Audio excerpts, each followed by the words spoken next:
ดีFCเนาะให้เบิ่งอากาศตอนเช้าเนาะเป็นอันนี้นะทุกมื้อต้องหมอกทางลมเนาะรอเบิ่งมื้อนี้เขาว่ามันน้ำหมอกมันเพิ่มหน่อยนึงเนาะแล้วเขาจึงสิลงไปจอดเบิ่งนกเป็นอันนี้แหละเนาะอากาศประมาณนี้มื้อนี้วันที่2เดือน4เนาะน้ำหมอกที่ประมาณนี้เนาะแต่ละมื้อเสียงนกหัวขาวห้องอยู่ก็ถ่าน้อยนึงเนาะมันน้ำหมอกหน่อยนึงก่อนลงไปก็คือที่บ่เห็นตัวนกเนาะเป็นอันนี้มืดอยู่ในนี้อากาศก็อยู่ประมาณ8องศาเนาะตอนเช้าระหว่าง12โมงมาหา7โมงเช้าเนาะอยู่ประมาณ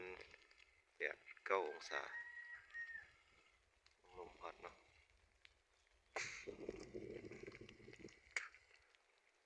ถ้ามันคันเราเห็นมันก็บ่รักเนาะนกมันช่วงหนาวเช้าอย่างนี้แต่ว่ามันเฮาเบิ่งมันบ่เห็นกล้องเฮามันก็จะมัวเนาะ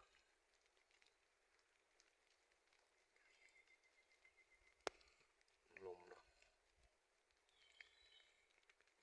แบบนี้ทุกมื้อเนาะ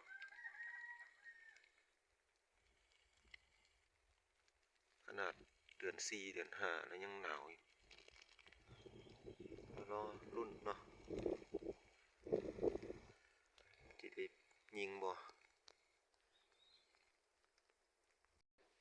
ตอนนี้ก็9โมงปลายนะลงไปเจาะนกเนาะได้ยินเสียงห้องหลายน้ำหมอกเนี่ยเต็มคือเก่าถ้าให้มันเบิดบ่เบิดจักเทื่อได้ยินเสียงนกห้องเลยใจขึ้นแล้วเจาะมันก่อนรุ่นน้ำกันมันสิมีให้ยิงบ่สิเห็นมันบ่เนาะเทื่ออยู่เทิงน้ำหมอกมันหลายอยู่ป่ามันบ่มีหมอกเนาะห้องพอแนมๆเห็นอยู่หมอกเต็มหมดเนาะทางบ่เห็นว่าทางเลย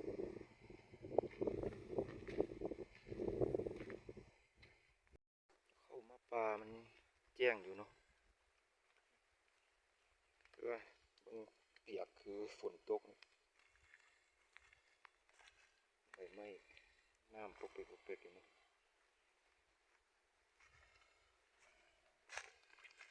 โอ้เปียกฝนตกเลยลมแห้งเนาะอีกประมาณ100ป่าย200 เมตรนะวันเดียวเขายิงนกลงมาไกลสิฮอดแล้วมันฟ้าลมแห้งขนาดเนาะบ่ได้ยินเสียงนกฮ้องอะอยู่แคมป์ห้วยมันก็จะความหนาวมาเว้าเลยเนาะเมื่อคืนนอนผ้าห่ม2ผืนเสื้อกันหนาวผืนหนึ่งแล้วก็เสื้อแลนผืนหนึ่งเสื้อสั้นผืนหนึ่งเนาะเสื้อ3ผืนผ้าห่ม2ผืนเอาอยู่ลมแห้ง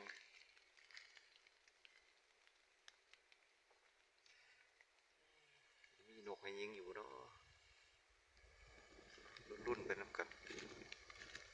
สโคปแคมก็บ่ได้เอามาเนาะลืมไปเฮือนหมดซับไปคือว่าสิได้ไปยิงกระหอกกินมังมอนนะพระเจ้าบ่ได้ไปซับมีเวียกหลายแนวเด้บินมาแล้วแต่มันบ่ฮ้องเนาะ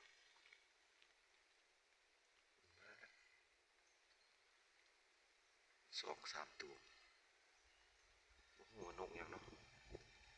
มืดโพดลองเบิ่งลองเปิดเสียงต่อเบิ่งนะสิมา อยเนาะแต่ปอกน้อยกินหมากตั้งเนาะหลายอยู่บ่มีนกใหญ่ก็ยิงนกน้อยเลยเนาะเดี๋ยวฟ้าลมแห้งพุ่นน่ะเสียงลม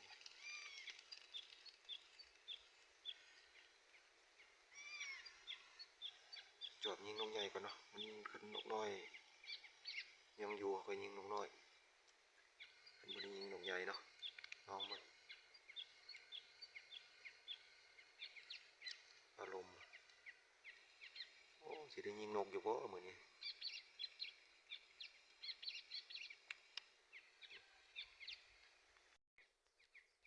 โอ้เห็นอยู่เนาะ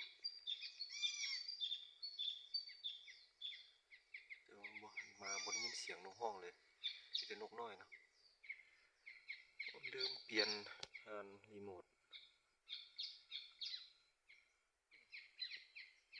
ไฟเบิดแล้วมันจะเป็นแม่ๆๆนี่เนาะเวลาไฟเบิดมันจึ้งแล้วมันใช้การได้นะตัวนี้มันบ่ได้แล้วลืมเปลี่ยน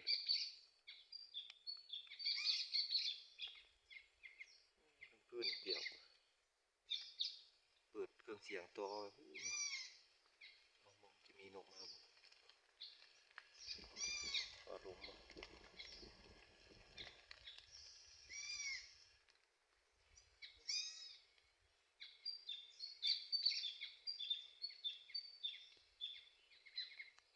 รุ่นเบิ่งมันจะมีนกมาบ่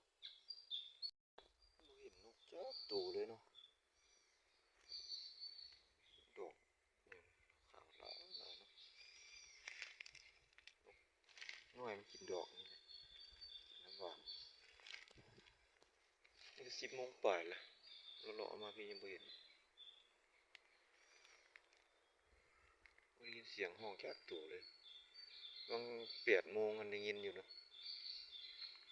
เสียงห้องทึดๆอยู่เสียเวลาตอกลูกปืนล่าบ่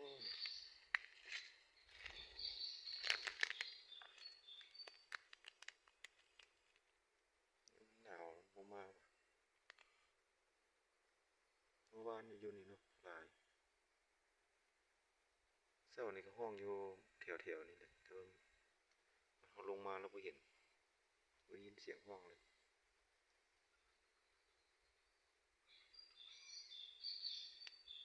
เปิดเสียงตัวก็บ่ได้ยินตอบ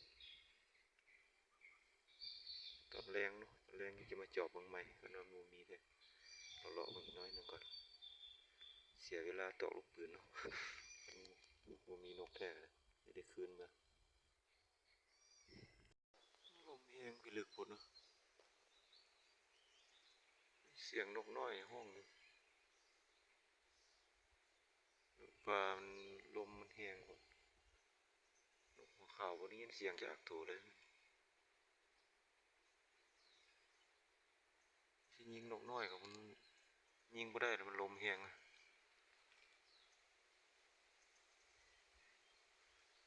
ยิงก็ได้เลือกยิงแต่หัวเนาะยิงตูมันขาดครึ่งหมดเลยลม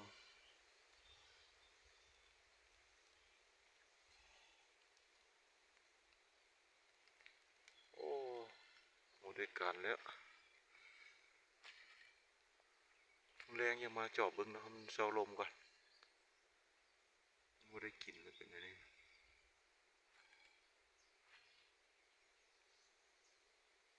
น้อยนะมีอยู่คุ้งแล้วมันยิงบ่ได้นะมันลมแฮงไปนั่นยิงก็บ่ถึก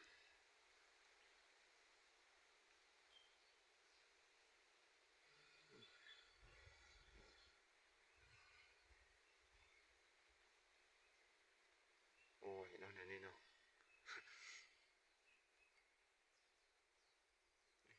น้อยนกตะปอกมันมีอยู่ตอมดอกนี่ถึงหัวนี่เนาะที่ลองยิงมึงจักบาท2 บาทมันก็มันเห็นนะลมแฮงพี่ลึกโคตร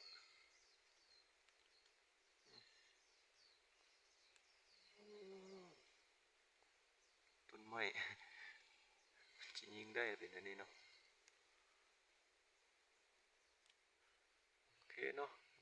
แรงยังมาติดตามต่อกลับมาหอบบ่ายเนาะ3 โมง5 โมงบ่ายเนาะหมอกแต่ว่ายังแจ้งเนาะโอ้ป่านเห็นบุญมัน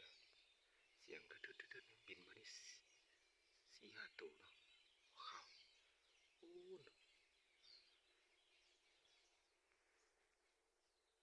เขาว่าจะลงมาแต่2 โมงแหละคุมตอกลูกปืนนะมันดีได้2 กลับแล้วก็ลงมานี่เนาะอยู่บริเวณนี้บินไปบินมาอยู่ตอนเช้าพวกมีจักตัวเด้โอ้หลายมาพี่ละโอ้ยเดี๋ยวสิได้ยิงมันมานกประมาณ100 ปลายนะอยู่นี่เนาะฟังเสียงสนั่นหวันไหวจะคอยจอบไปเนาะ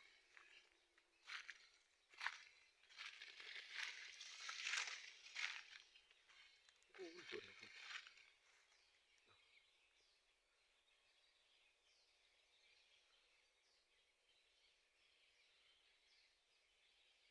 โฟกัสเนาะ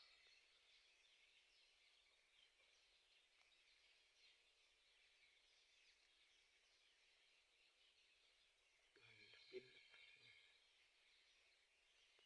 2-3 ตัวอย่างลองจอบไปยิงมันก่อนยิงบาทนึงแล้วเนาะอยู่เทิงเนี่ยจะถือบ่ถือก็ฟังเสียงก็ว่าถือแล้วแต่บ่เห็นตกเนาะ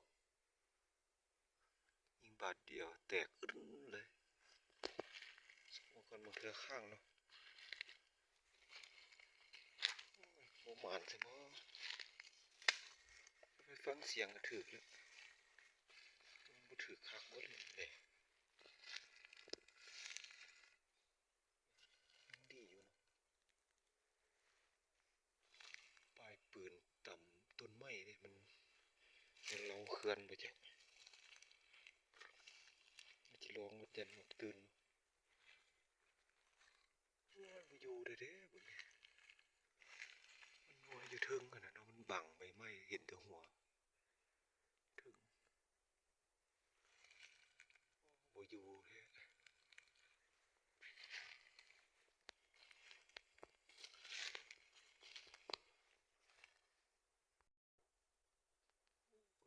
ต้นนั้น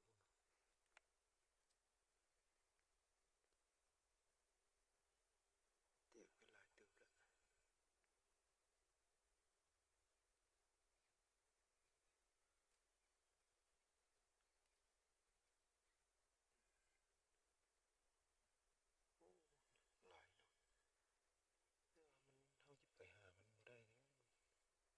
เห็นเฮามันบินไปนะ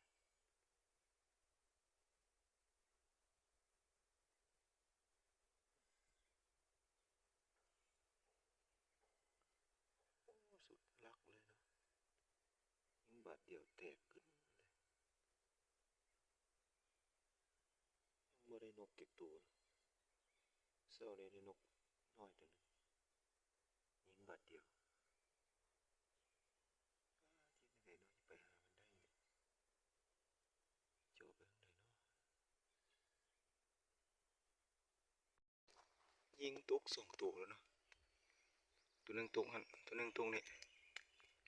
ตัวนี้ยังบ่ตายนะยังเสียงห้องอยู่โอ้นกหยังนกเหลืองๆยิงนกหัวขาวตัวหนึงเนาะยิงถึกแล้วอู้เจิดไปแล้วนะพุ่นนกเนาะโอ้เหลืองๆ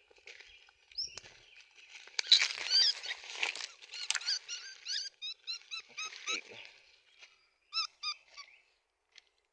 งามดีนกขาวจับนี่บ่เห็นเนาะนกนี่มายิงนกนี่ก่อน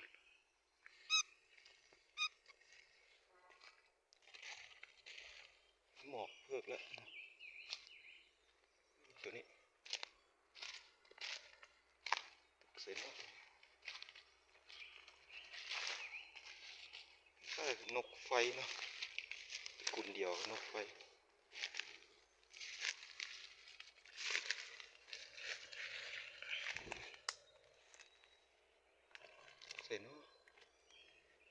สูงเลยเนาะอู้นแนวไปนี่ประมาณ40-50 เมตร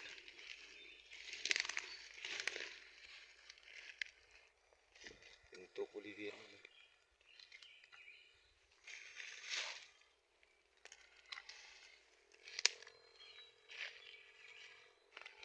ไปเสร็จแล้วกันอยู่แล้วนะเนาะ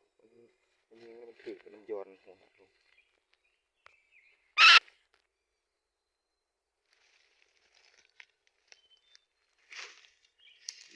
สีเหลืองๆไม่เขียนไปเลยโอ้ยคุณเนาะถือบอล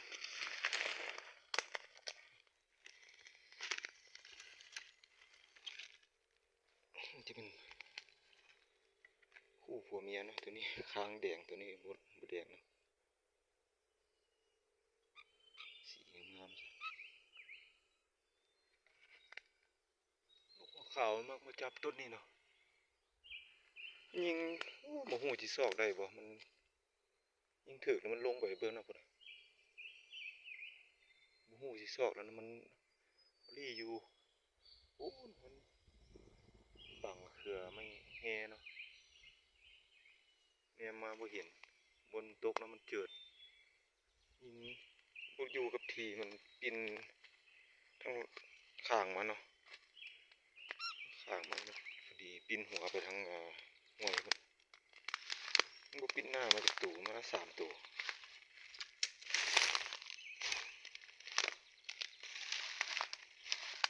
ลงไปทางพุ่นแหละโอ้จักสิซอกนั่นเด้2 แต้มแล้วนี่แต่นก3 ตัวน้อยแต่นกงามๆเนาะมันนกหัวขาวเจิดลงห้วยมันสอบ่เห็นซักบ่ได้ยินเสียงนกละมิดเบิดละลมก็แรง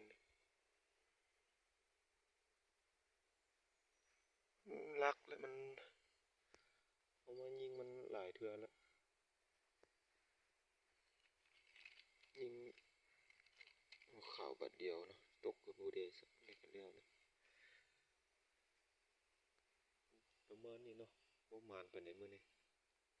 นก3 ตัว 4 ตัวมื้อเช้านี่ตัวนึงก็จบคลิปเนาะบ่คักปานใดมามื้อนี้บ่มานฟ้าก็ลมเลยเอาไว้มื้อหน้าเนาะมีโอกาสดีๆจังสิมาถ่ายให้เบิ่งใหม่ขอบใจเนาะ